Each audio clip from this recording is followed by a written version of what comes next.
حالانکہ نتائج تو 18 گھنٹے پہلے مرتب ہو چکے تھے۔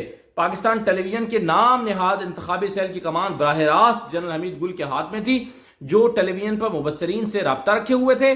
3 مبصرین خاص طور پر 3 مبصرین یعنی صحافی یا مبصرین خاص طور پر اس مقصد کے لیے سیل میں شامل کروائے گئے کہ وہ انتخابی نتائج کی تازہ صورتحال کے حوالے سے اپنے تجزیوں کا رخ تبدیل کر سکیں۔ آگے جا کر اور بھی بہت ساری باتیں اس کتاب میں اظہر سہیل نے لکھی ہیں، جو کہ ایک صحافی ہوا کرتے تھے۔ اچھا، اب دیکھیں کہنے کا مطلب کیا ہے۔ کہنے کا مطلب یہ ہے کہ 1990 سے کے زمانے سے 88 کے زمانے سے ایک چیز چلی آ رہی ہے جس کو ہم پولیٹیکل انجینئرنگ کہتے ہیں، اور انتخابات سے پہلے یہ انجینئرنگ شروع ہو جاتی ہے۔ اب پی ٹی آئی کے دوست اگر دل بڑا کر کے میری بات سنیں تو انہیں حقائق یہی ہیں، آپ اختلاف کیجئے تو کیجئے لیکن دل بڑا کر کے سنیں۔ 2018 کے انتخابات میں کیا ہوا تھا؟ 2018 کے انتخابات میں ہر الیکشن میں ایک پارٹی اسٹیبلشمنٹ کی فیورٹ ہوتی ہے۔ 2002 میں کاف لیگ فیورٹ تھی، اس کو جتوانا تھا۔ کیسے جتوایا گیا آپ کو بھی پتا ہے، ہمیں بھی پتا ہے کیسے جتوایا گیا، کیسے نتائج رات کو کچھ تھے صبح کچھ ہوئے، نمبر پورا کیا گیا 172 کا کہ وزیر اعظم کاف لیگ سے لے کر آنا ہے۔ حالانکہ کاف لیگ کیا جماعت تھی، کہاں سے آئی تھی، کس نے بنائی تھی؟ لیکن وہ الیکشن ہوئے تو کاف لیگ جو ہے وہ اس کا وزیر اعظم بن گیا 2002 میں۔ پھر اسی طرح سے 2018 میں کے انتخابات کی اگر بات کریں تو میں یہ نہیں کہتا کہ تحریک انصاف نے جیتنا نہیں تھا۔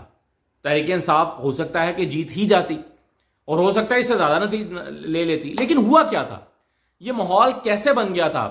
2011 کا جلسے سے چیزیں شروع ہوتے 2013 کے انتخابات میں تو کامیابی نہیں ملی، لیکن پھر کیا ہوا؟ پھر ہوا یہ کہ جو ایک جنوبی صوبہ پنجاب محاذ بنتا ہے۔ آپ کیا انکار کریں گے اس بات سے کہ جنوبی صوبہ پنجاب کے الیکٹیبلز نے تحریک انصاف کی حکومت بنانے میں ایک کردار ادا کیا تھا؟ کہ پھر جہانگیر ترین صاحب کا ایک گروپ بنتا ہے۔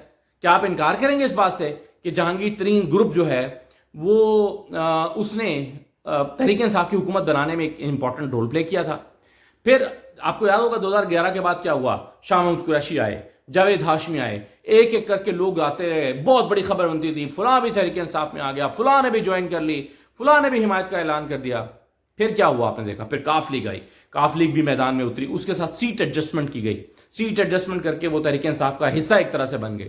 یوں کر کے پاکستان تحریک انصاف کی حکومت بنی۔ آج اور اس کے ساتھ ساتھ کیا ہوا تھا؟ نواز شریف نااہل ہوئے، مریم نواز نااہل ہوئے۔ اب کیا ہو رہا ہے؟ اب یہ ہے پاکستان کی ایک حقیقت۔ اب کیا ہو رہا ہے؟ اب یہی کھیل عمران خان کے ساتھ ہو رہا ہے۔ اب عمران خان کو 2018 کی طرح نااہل کرنے کا منصوبہ ہے کہ جیسے 2018 میں نواز شریف نااہل تھے، اس دفعہ عمران خان نااہل ہو جائیں، عمران خان کے بغیر پارٹی میں اتارا جائے۔ ایک جس طرح سے لوگ ایک ایک کر کے پی ٹی آئی میں آئے تھے اور خبر بنی تھی، اسی طرح سے ایک ایک کر کے لوگ پی ٹی آئی سے نکالے جائیں۔ آپ نے غور نہیں کیا کہ جہانگیر ترین ایک عرصے سے غائب تھے، لیکن اچانک جناح ہاؤس میں نمودار ہو جاتے ہیں اور کہتے ہیں کہ جی میں بھی یہاں پر موجود ہوں اور میں بھی ایک سیاستدان ہوں اور میں بھی ایک اپنا گروپ رکھتا ہوں۔ ان کے ساتھ اون چودھری تھے، ان کے ساتھ وہ جھنگ والے جو ہیں وہ فیصل حیات جبوانا تھے، یہ ان کا گروپ ہے۔ اچھا، اب جو لوگ چھوڑ کے جا رہے ہیں پارٹی، ان کو آپ دیکھ رہے ہیں۔ آج ایک صاحب نے اعلان کیا، کیا ان کا نام تھا، صوبائی وزیر جو حشام انعام اللہ صاحب، انہوں نے سب کچھ کہنے کے بعد آخر میں جہانگیر ترین صاحب کا شکریہ ادا کیا کہ میں جہانگیر ترین کا بڑا شکریہ ادا کرتا ہوں، انہوں نے میری سیاست میں بڑا ایک امپورٹنٹ کردار ادا کیا، تو آپ ڈاٹس کو ملائیں۔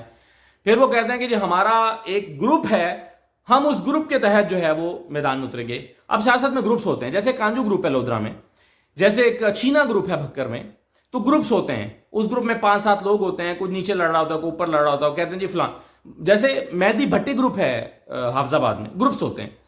تو اب یہ جو لوگ چھوڑ کے جا رہے ہیں، یہ چھوٹے چھوٹے گروپس بنائیں گے اور ایک گروپ دوسرے کے ساتھ مل کے سیاست کرے گا کہ جی میں فلاں گروپ ہوں اور میں جہانگیر ترین گروپ کے ساتھ مل کر سیاست کر رہا ہوں، مجھے جہانگیر ترین گروپ کی حمایت حاصل ہے۔ یہ پوسچرنگ کی جائے گی۔ عمران خان کو نااہل کرنے کا پلان، چھوٹے چھوٹے گروپس کو اکٹھا کرنے کا پلان، اور ابھی آپ دیکھیں گے جنوبی پنجاب سے اور لوگ آئیں گے۔ کوشش یہ ہے کہ کچھ 40-50 الیکٹیبلز جو ہیں وہ اکٹھے ہو جائیں، اور یہ تمام الیکٹیبلز جو ہیں وہ اکٹھے ہونے کے بعد ان کا ایک رول بنا دیا جائے اگلی حکومت سازی میں۔ اور اگر دیکھیں نا تحریک انصاف میں سے 40-50 لوگ یہ نکلتے ہیں اور اس کا ایک امپیکٹ آتا ہے، تو انجینئرز کا خیال یہ ہے کہ اس سے فرق پڑے گا۔ اچھا، ایک چیز آپ اور دیکھیں 2018 میں اور اب ایک فرق بھی ہے۔ فرق یہ ہے کہ 2018 کے انتخابات میں جب نواز شریف کی مخالفت اور عمران خان کی حمایت ہو رہی تھی تو نواز شریف کی مخالفت آسانی سے ہو گئی تھی. کیونکہ نواز شریف کی گراؤنڈ کے اوپر اتنی پاپولر سپورٹ نہیں تھی جتنی آج عمران خان کی پاپولر سپورٹ ہے. یعنی آج عمران خان کا جتنا پاپولر ووٹ بینک مارکیٹ میں موجود ہے، گراؤنڈ پہ موجود ہے، زمین پر موجود ہے، اتنا پاپولر ووٹ نواز شریف کا نہیں تھا.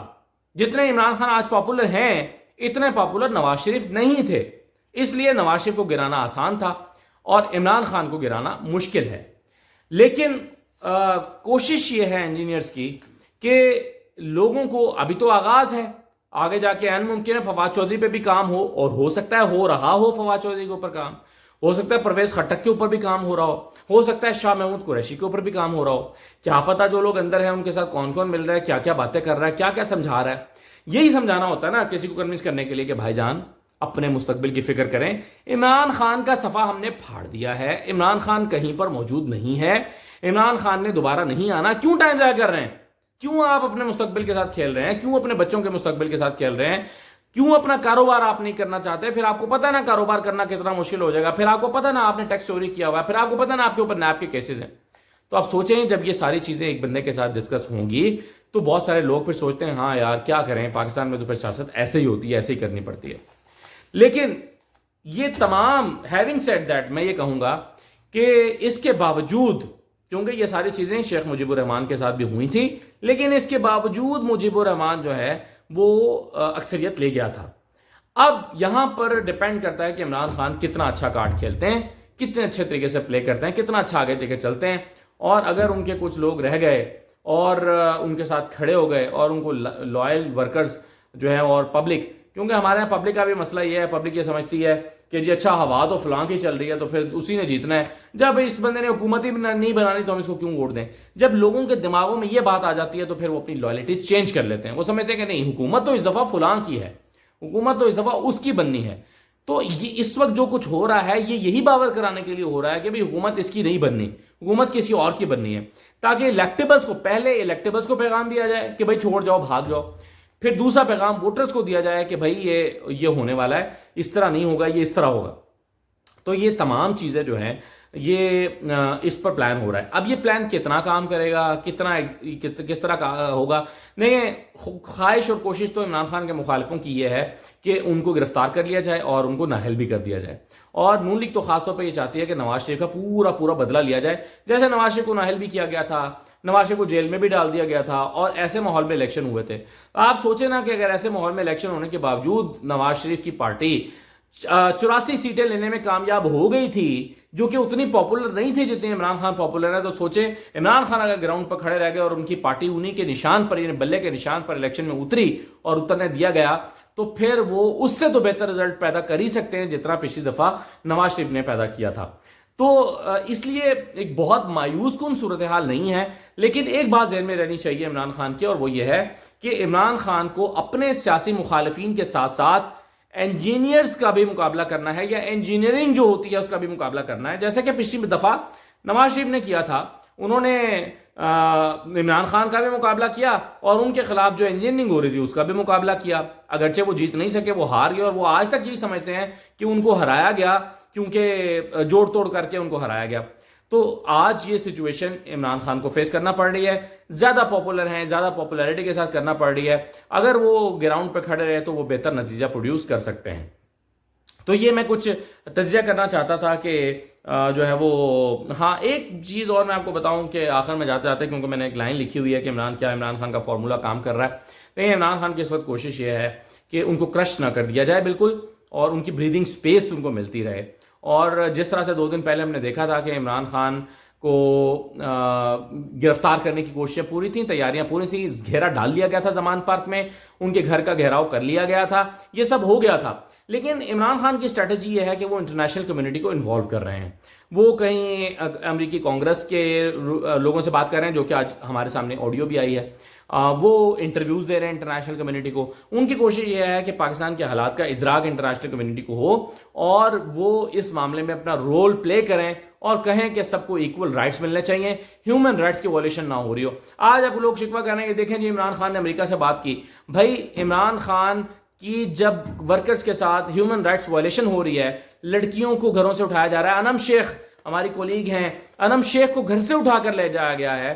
تو جب انم شیخ کو گرفتار کر لیا گیا اور اس طرح کے حالات بنے ہوئے ہیں تو ایسی صورت میں ظاہر ہے عمران خان ہیومن رائٹس کے حوالے سے بات کریں گے اور ہیومن رائٹس وائلیشنز پہ بات کریں گے، اور جو فورم ان کو دستیاب ہوگا اس فورم پہ کریں گے.